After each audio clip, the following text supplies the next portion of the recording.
Welcome to Your Life Simplified. My name is Brian Leitner, and I'll be the host of this podcast. And today's show is a focus on travel. And why travel? Simply because people love it. In fact, there are studies that are out there that talk about the fact that more people will spend more time planning their vacation than they will their own retirement plan. So it is just something that people really love to talk about. They love ideas and tips, ways to do it better, maybe even more cost efficient. And that's what this podcast is really about. On today's podcast, we're very lucky to have a guest, Shiraz Dalal. So you are a pilot for a major airline. You have your own travel and consulting business, and you are very active on social media, correct? That is correct. So Shiraz, thank you for joining the show today. Hey, appreciate it, Brian. Shiraz, first and foremost, not only are you a pilot, you have several different consulting services, you're a travel expert, but you've also served in the Air Forces. So thank you for your service. Absolutely. Shiraz, the first time you and I spoke, I think I asked you how you're doing, and you told me you're living the life. And you told me about your life, what you do, how you spend your time. You're absolutely right. If anybody is living the life, you're living the life. So let's talk a little bit about your life. Again, you're a pilot today. How'd you get in this line of work? Oh man, Brian, that's a great question. First of all, thank you for having me on today. I really appreciate it. You know, I've always wanted to be a pilot ever since I was 4 years old, watching planes take off at the observation deck in Raleigh, North Carolina. Now I get to be the big kid that's flying those planes now, so it's pretty cool, actually. Pretty much like around middle school is about the time I decided, hey, I wanted to go be an astronaut and I want to fly planes, so I want to go to the Air Force Academy. So I just drove that direction. After the Air Force Academy, got to fly the KC-135 for the military and then the C-130 and a few other planes while I was in the Air Force. And then I just decided to make that leap over to the airlines. And that's what I did. And after that, I was just flying for the airlines and starting a travel business, as we're going to talk about later on today. And I am truly, truly blessed and truly living the dream, if you will. When we first spoke, you told me really what you were doing, where you were going. And I think I shared with you what my 2-week schedule or 3-week schedule was going to be. And then you educated me on what your schedule looked like. And I realized quite quickly that I am certainly not living the dream, whereas you are. So maybe just share with our listeners, what have you been up to over the past few weeks? Well, that's a great question. So it's kind of funny because I just turned 40 a few weeks ago, and my biggest goal as I approached 40 was to hit 6 of the 7 continents. So working for the airlines, more domestic plane for the past few years, that was going to be a little difficult. So I did hit a lot of the Caribbean, which was fun, a lot of the islands and everything. But this is one of the reasons why I volunteered to fly 2 bigger airplanes last year. That was more international. So just at the beginning of this year, I went to Ghana earlier this year. And then 2 days prior to my 40th, I got down to Brazil. So I got the 6th continent, which was great. But other than that, like England, France, Iceland, Netherlands, Germany, Spain, Mexico, I've got Denmark and Scotland even next week. So that's I'm pretty excited about that as well. And I still do a lot of domestic flying as well. Los Angeles, San Francisco, all over the country as well. So that is it's a good time. That is unbelievable. If I told you the cities that I've hit in the past 3 weeks, let's just say they pale in comparison. So good for you. That's terrific. By the way, happy belated birthday. Thank you very much. Having the travel consulting business truly does make you an expert on not only how to travel, where to travel, but how to plan for that trip. So maybe let's open it up there. I mean, how should people think about planning a trip? We have listeners, clients, and friends of the show that are interested in traveling. It's a goal of most clients at some point, whether it's on an annual basis or more often than that. Where do you start? How do you plan that trip? Oh, that's a great question. So as I work for the airlines, pretty much whenever I see a city that pops up on the schedule that I haven't been to, I go to it. So that takes care of the work part. But when I'm vacationing, though, it's usually something that inspires me to go there. So I'm active in pretty much a lot of travel groups on Facebook and such like that. So the bucket list is just really always expanding.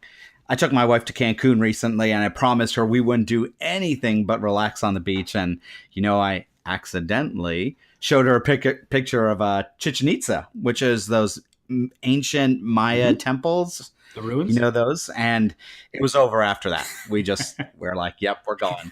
So just kind of chasing the adventure. Adventure waited us. And, we went out there and spent the day wandering around one of the 7 ancient wonders of the world. And then Cenote and some villages over there as well. So here's another way. Have you ever heard of UNESCO travel sites? No, no, I haven't. So UNESCO is the United Nations educational, scientific, and cultural organization. So they're kind of protected sites by the UN. So when I see one of those, I kind of chase after it.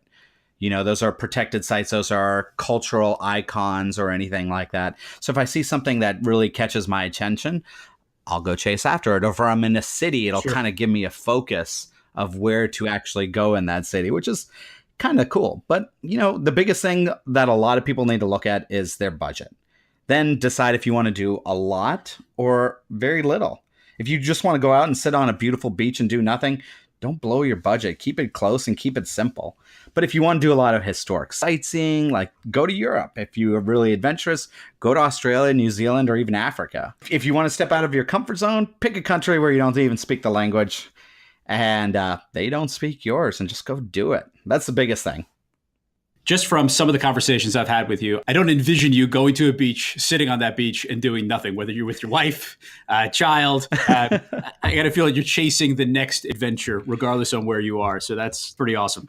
So you mentioned budget. So where do we start there? So if we're planning a trip, we're thinking about where we want to go. Maybe we've decided where to go. Maybe we haven't. But once we know what that budget is, where do you go from there? Is it the websites? Do you call the airlines? Where do you start? Okay, so that's a great thing. Since I'm plugged into the travel world, I usually see others and where they're going and how they're doing it and where they're actually going. So I keep an eye on that and kind of get some inspiration from that too. But I also bought into a system a few years ago that literally takes the research out of the way for me, which saves me a lot of time and money, actually. My time's valuable. So I took a trip to Ireland with my wife last year, and it literally took us all of 5 minutes to plan. Wow. And people are like, are you kidding me? 5 minutes to plan? Yep, absolutely. And that 5 minutes was pretty much deciding where our 2-year-old would stay, if he'd come with us or if he'd stay with grandma and grandpa. Thanks to all the grandparents out there. They took care of him. Perfect. The best vacation you could possibly ask for. Absolutely. Absolutely. And you know what? It saves a lot of money. No longer am I spending time looking for the best deals or the safest resorts out there. So tell us a little bit about this system. Okay, so through this travel club, it's all right at the tip of my fingers. There are plenty of travel clubs out there, plenty of travel groups that do this kind of thing, and they're specialized in it. So find those groups, hitch on to them, and just go wherever the group takes you, for example, or whatever inspires you the most. So when you refer to these travel clubs, are you referring to timeshares or is it something different? No, definitely not timeshares. Timeshares are kind of almost the way of the past, I would say, as far as the new generation of travel goes. You really got to either know someone or invite-only club kind of thing and get to know some of these travel clubs. And through that, get exposed to them, get in them, and get traveling with them. So you really have to have the inside scoop and work with the travel professional. Is that right? Correct. So if you weren't going to do that, is there another way to make sure that, hey, I'm getting a really good deal? Because I know I want to go to, Mexico next year. Maybe I want to go to the Caribbean the following year. Where do we start there if we didn't have access to a travel club? There's such a variety in travel. And remember, the cheapest isn't always the wisest idea. And in the opposite direction, just because something costs a lot doesn't make it the best either. So flash deals, those ones that you pop up on your email or whatever, they're great. Because excursions and locations are always trying to fill up their places to pay the bills. Sure. So be flexible and learn to travel in the off season. That's huge. A lot of people are always looking at peak times of season, but learn to travel in the off season. And sometimes you'll find the best deals depending on the locations. A few years ago, after work one day, I was just tired and figured I needed adventure to clear my mind. And all of a sudden, an email from Iceland Air popped up to fly to Iceland for 5 days with a few excursions on it for a really low price. But it was like January. And in Iceland, you think in your mind it's really cold. But you know what? 40 degrees wasn't bad. And I got to see the Northern Lights and the Blue Lagoon. And, needless to say, I just went ahead and clicked yes. And literally 2 weeks later, I was gone. And now when I go to Iceland, I'm seeing it generally during an entire different season. So it makes it spectacular every time I go. Just be flexible in your timing, go where the budget allows, but change your mindset from once in a lifetime to simply, okay, this is another country, another state, or even another national park just to knock off the list. So let's just go. And that certainly sounds like it's part of your mindset based upon all the travel and exploration that you've done. It's funny you talk about the pop-up ads. I have a good friend of mine that when we graduated college and he got married, and there was a pop-up ad for a phenomenal trip to Bolivia and Ecuador. And it was for a phenomenal price. And I asked him about the conditions and what he could expect and what his expectations were. And he kept on telling me, you have no idea the deal that I'm getting. And sure enough, they spent 10 days, and it was almost in a series of tents, as he explained it, as opposed to hotels. So there was lack of air conditioning. I mean, he must have told me several different times he probably suffers from dehydration. It was, one heck of an experience, he'll tell me, but at the same time, Wow. never will he ever make decisions based on price. And, again, it was just after college, so maybe he didn't have the funds to do something a little bit more grand, if you will. But Absolutely. And if you're not part of a travel club or something like that, hey, set your expectations low when you go with some of those things, because a lot of people have high expectations of some of these last minute deals, but you know what? They're last minute deals for a reason. So just don't keep your expectations through the roof, and you'll always have a good time. And no matter what, you'll always find an adventure. You bet. As it relates to getting a good deal, is it generally best to bundle these? So I just booked a trip somewhere for work, and it was to a major city, and I'm getting these pop-ups for the bundling, whether it's coming from the hotel or the airline, just based on your experience, conversations you've had with folks. Is that truly a better deal more times than not? Or is it just simply, hey, we literally just packaged it and you could do the same thing, whether it's bundled or unbundled? Do you have an experience on that side? Yeah, you know what? Sometimes the bundling works well and sometimes it doesn't. Sometimes if you just price them individually, you'll do fine as well. The bundling kind of saves you some convenience. And once again, it saves you some time. So if you're looking at time and money's not an option to you, the bundling is great. But generally, airlines do have a few good deals too, but usually they're to where the airline flies. And you may not be looking at that, or you may not have that airline flying into your city. But if you love flying with a particular airline, then great. But if not, just be flexible. I've never heard of airline group deals being the best deals, to be honest, but that doesn't mean it's not. I just think there may be some better ways. But you know what? If you're a million miler or something with the airlines, then obviously that's different. Use your points, because the way the points work in the airlines, sometimes the value of those points change very, very quickly. So you got to watch out for that. So use it while you can. Yeah, that makes a lot of sense, especially the fact that if you bundle, it'll help save you time. So for someone like myself who doesn't necessarily know where they want to go or sometimes care where they go, if it's wintertime and I can get out and it's somewhere hot, but it's somewhere where I know the airline and I know where they fly and they can make it easy, I'd probably just go with that option. Whereas others, including my wife, will take the time to be really deliberate in terms of where she wants to go and then figure it out from that perspective. So that makes a lot of sense. Yeah. As we're thinking about travel, hotels, bundling, obviously Airbnb has just come on the scene in a really hot way over the past few years. Have you ever stayed at an Airbnb?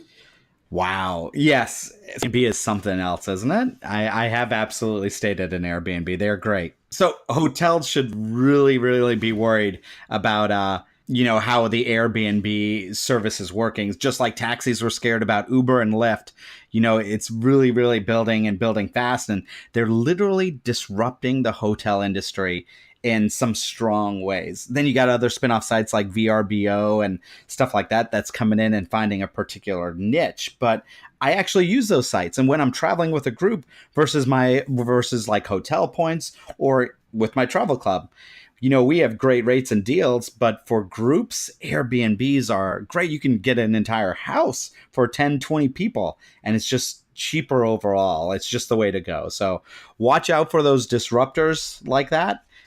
Sometimes they come out of nowhere, like Airbnb just kind of came out of nowhere, and be open-minded enough to recognize the opportunity behind them and get in while you can. Some come and go, but you can tell the ones that'll stick around. Usually a company that's been around more than 3 years will make it a few more. So jump in and get those deals and start telling your story pretty much referrals, right? So I think the Airbnb story makes a lot of sense. The growth they've had over the past several years has been nothing short of phenomenal. And to your point, especially when you're traveling with family or a very large family or group of friends, the ability to have the entire house, the kitchen, you can do sort of what you want when you want to do it.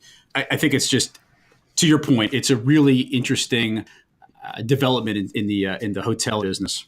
Yep, absolutely. So you mentioned just a minute ago the use of points, and you can get points from credit cards. You get them from a variety of different ways, and we all know now over the past, say, 10 years how valuable points can be. So do you use points when you travel? And if so, how do you use them?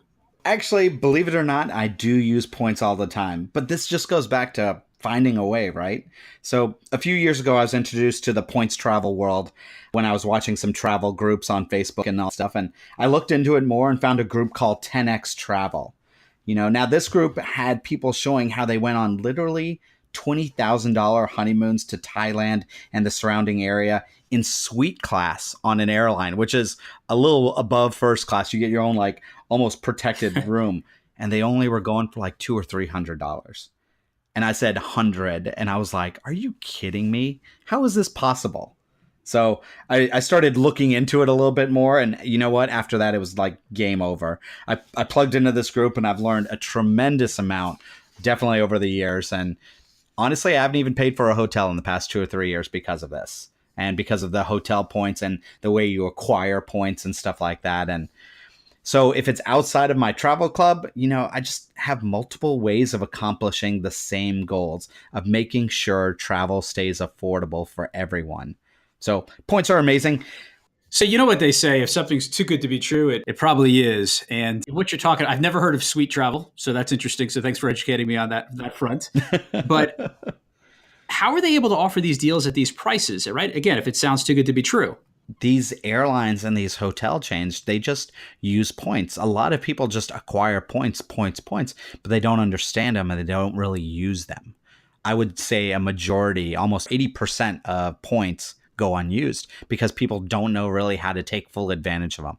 All groups like this, 10X Travel and the Points Guys, another one, all those groups do is teach you how to use these more effectively. They'll teach you how to acquire points more effectively as well. And it's mainly using your credit cards. Credit cards have these introductory deals that come out, and you get on these introductory deals and you get 60,000, 80,000 points, but then you want to use them. So what these groups tell you and teach you is, some points are more valuable than others. So finding those good deals, which with the value, and then using those points after that is pretty much what these clubs are all about. And, even on like Friday, like today, they've got a Friday story day. So if you go onto their webpage, they have a bunch of stories of people who are literally taking $15,000, $20,000 trips for pennies. So it's pretty amazing. So it's strategies that you can leverage with the credit cards, not only how to gain those points, but how to leverage those points. Absolutely. That's really interesting, and that is something to look into. So what about when you book your travel? Is there, the right time of the year? Is there that old 3-week window where you're supposed to not buy tickets within that 3 weeks? Otherwise, you're going to pay a fortune for those tickets. Does that still exist? When's the best time to begin to book travel? I actually get asked that a lot, and it seems to fluctuate. So I see things like from the best time to buy an airline ticket is 59 days in advance. I agree with that, but I'll widen it from 2 to 6 months prior at least. Also, you may have heard of like Tuesday at midnight, the computer systems at the airlines reset and the prices drop to the lowest. And you know what? That's somewhat true. But honestly, I try to avoid getting in this too. So it's like the stock market, and we would talk about timing. Brian, when's the best time to get in the stock market? Yeah, I see your point. Generally, the earlier the better, all things being equal. So that's great feedback. And no, I had never heard of the Tuesday night at midnight. So depending on my schedule, I may just go ahead and do that. So I appreciate that tip as well. So Shiraz, somebody once told me that when you're booking a flight or hotel and the hotel you're going to stay at, calling up that hotel to book your room, you may get a better rate simply by calling them over the phone than over the internet. Is there any truth to that? You know what? I've heard that as well, and that is so hit or miss. You never know who you're gonna get on the other side. And You don't know if they're having a good day or not having a good day. And, sometimes it works, sometimes it doesn't. I definitely don't count on that. Now, something you can do for that is possibly an upgrade or something like that. But for the most part, I don't count on that technique as a good travel planning tool, if you will. Hey, just a quick note to our listeners. If you have a topic that you want to hear on this podcast, or you have a question about your own personal financial situation, please don't hesitate. Go ahead and send us an email at podcast@marinerwealthadvisors.com, and we'll have an advisor reach out to you directly. And now back to the episode. Travel insurance, that comes up quite a bit, right? Every time you book a flight, especially online, they ask you that question. What are your thoughts around travel insurance? What is it supposed to do, and your thoughts around it? Yeah, that's a good question. So the bigger or more important the trip is to you, the more you need travel insurance. So just keep in mind now, a lot of credit cards out there, if you book the trip with the credit card, it'll actually cover trip insurance automatically. So know what you already have and then go from there. Overall, it's like any other insurance in that, do you want the peace of mind it provides? So if you're like that, then make sure it's in your budget as well. So I bought a 18-day trip to New Zealand before. I bought travel insurance for that. But, I skip it to go to the Caribbean for a few days if it's not hurricane season. By the way, careful when you're booking trips to the Caribbean during hurricane season. Other parts of the world, make sure you know what's going on in the world. Would you want to go tour a beautiful country as a civil war breaks out or a volcano is erupting, like what's going on in Hawaii right now? So just look at a few other factors and see if you need the travel insurance. But mainly for the bigger, more elaborate trips, yeah, because if you miss one flight, your entire itinerary can be upset. And if that's the case, I'm definitely getting travel insurance. That's a really good tip. I rent cars when I travel, and they always ask you about, do you want the insurance itself? And I have it on my credit card, and so you're really paying for it twice. Right. Very similar in that fashion. So I think that makes a lot of sense. So I know you spend a significant amount of time traveling overseas. What tips do you have for traveling overseas, say right now?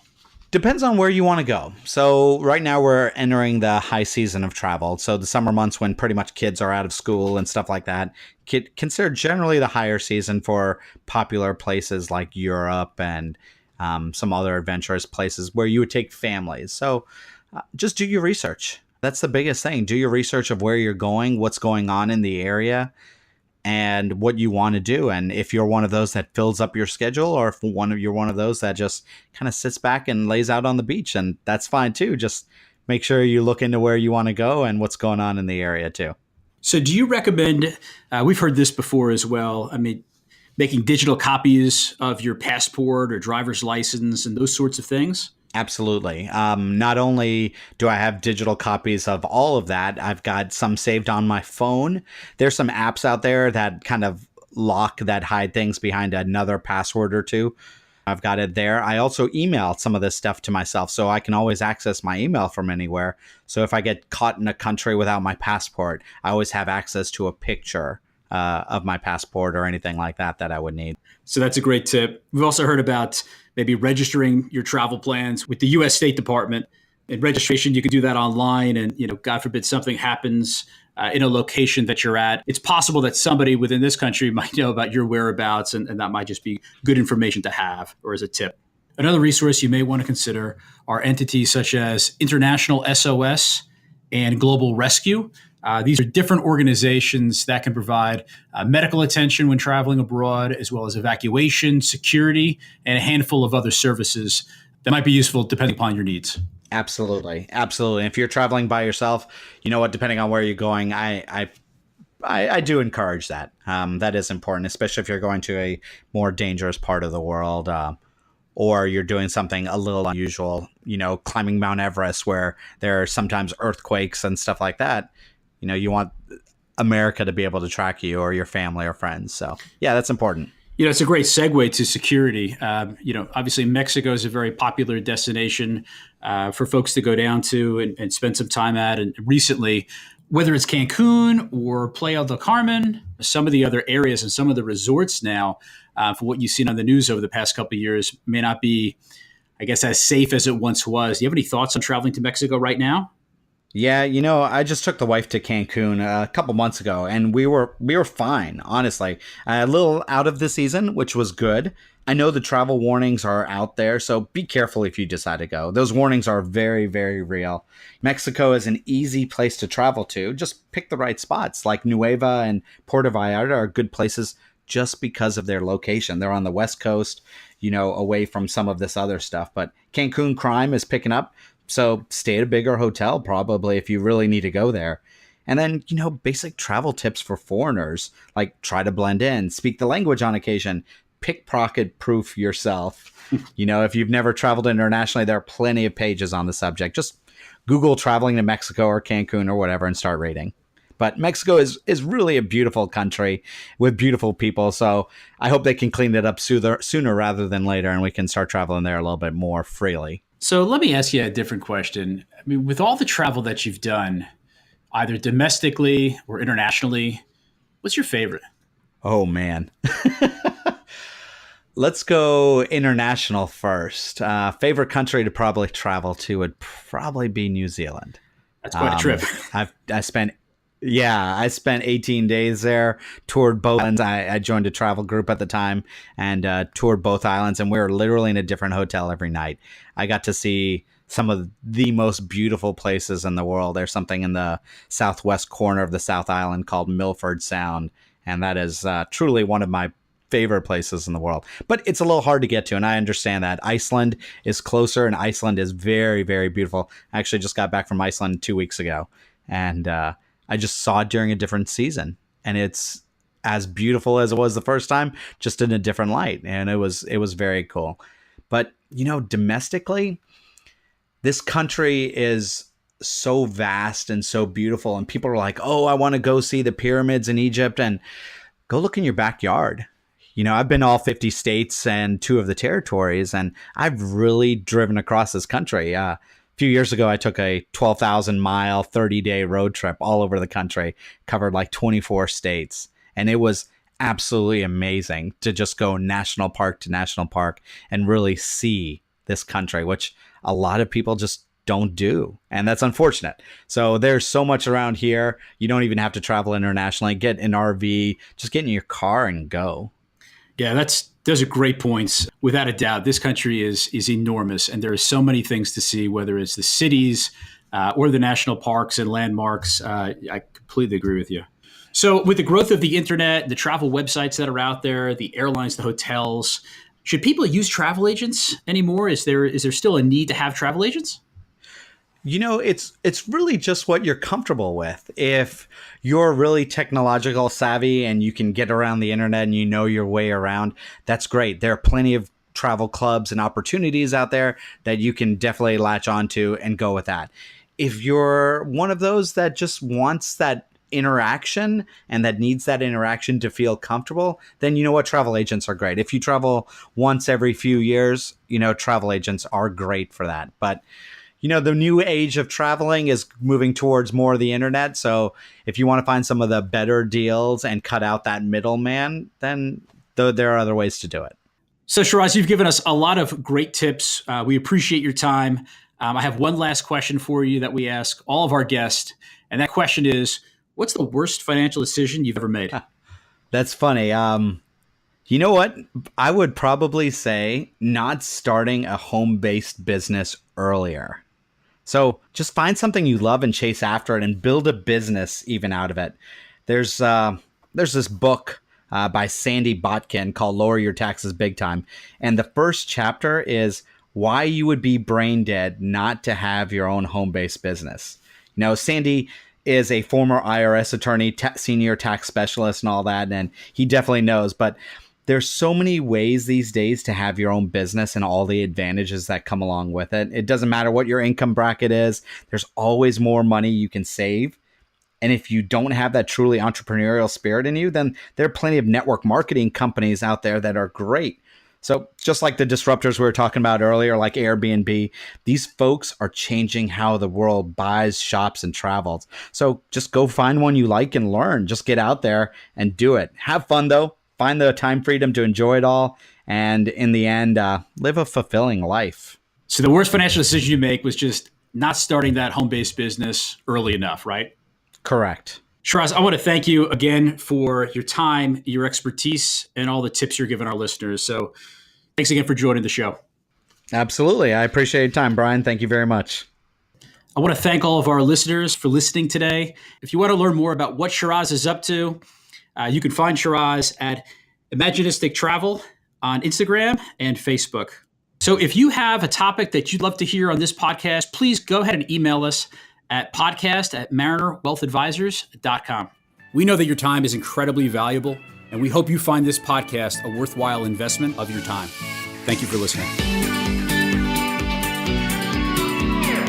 Mariner LLC, doing business as Mariner Wealth Advisors, or MWA, is an SEC registered investment advisor. Registration of an investment advisor does not imply a certain level of skill or training. MWA is in compliance with the current notice filing requirements imposed upon registered investment advisors by those states in which MWA maintains clients. MWA may only transact business in those states in which a notice has been filed or qualifies for an exemption or exclusion from notice filing requirements. Any subsequent direct communication by MWA with a prospective client shall be conducted by a representative that is either registered or qualifies for an exemption or exclusion from registration in the state where the prospective client resides.